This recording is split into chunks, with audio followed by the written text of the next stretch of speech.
چا چې په زندګي کې د استغفار کثرت ډېر کوي د هغه به ژوند خوږېږي. او هغه واقعه مو څه وره درته ویلې ده چې امام حسن بصري رحمت الله علیه ته یو کس راځي عرض کوي چې حضرت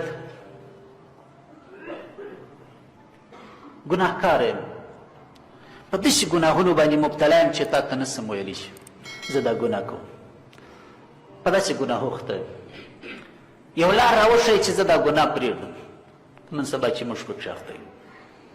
امام حسن بصري رحمت الله علیه ته ورته فرمایي چې استغفر استغفار کوه. وخت تېرېږي بل سړی راځي شکایت کوي چې حضرت ته خو د زماني عالم پیر مقتدا هر څه ته زموږ په دغه زمانه کې دعا وکړه وچکلې دی چې باران وسي، دعا وکړه نیستي دی چې باران وسي. امام حسن بصري رحمت الله علیه ورته وفرمیل که د باران غوښتنه کوئ نو په ټولنه کې استغفار ډېر کوئ، استغفار ډېر وایاست.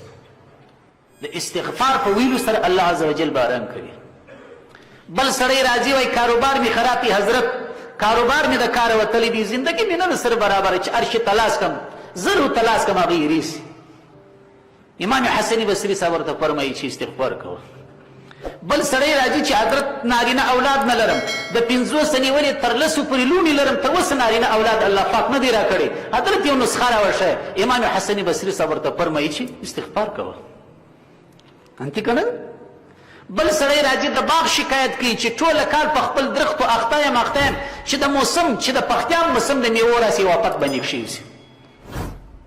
بل شخص راځي د څاو د برمې شکایت کوي، زما اوس دا په اصطلاح باندې چې حضرت هر څونه څا کیندم اوبه نه کوي. امام حسن بصري صاحب د استغفار د ورته وایي. شاګردان ورسره وه، مریدان ورسره وه، متعلقین ورسره وه، صرف سوال پیدا کېږي. یو چا ورته وویل چې حضرت دا د عجیبه نسخه پیدا کړې ده چې هر څوک راځي ته وایي استغفار کوي، یو بل شی نشته پر دنیا باندې بل ورته ذکر. امام حسن بصري رحمت الله علیه ورته فرمایي چې دا هر څه مې ورته ویلي دي د دې ثبوت په قرآن کې لرم. هغه چیرې لري؟ په قرآن کې. ول په قرآن کې مې ثبوت دا دی. په سورة نوح کې الله عز وجل فرمایي فقلت استغفروا ربکم انه کان غفارا. نوح علیه السلام خپل قوم ته ویله چې ای زما قومه د خپلو ګناهونو دپاره د الله عز وجل څخه مغفرت غواړي. الله عز وجل بخښونکی ذات دی. لا تقنطوا من رحمة الله انه يغفر الذنوب جميعا.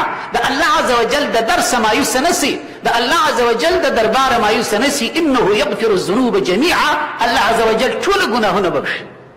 لا تقنطوا من رحمة الله، لا تيأسوا من روح الله، انه لا ييأس من روح الله الا الكافرون. کافر و مشرک د الله د رحمت سره امید کیږي، مسلمان هیڅ کله نه امید نه لري. یو د باران د پاره مې استغفار ټول یرسل السماء علیکم مدرارا. الله عز وجل فرمایي کوم استغفار وایه بار اسمان به په شیبو شیبو در باندې وورو. ويمددكم باموال وبنين. کوم استغفار کوه الله پاک وایي مالونه به درکم، دنیا او دولت به درکم. وبنين کوم استغفار کوه زامن به درکم.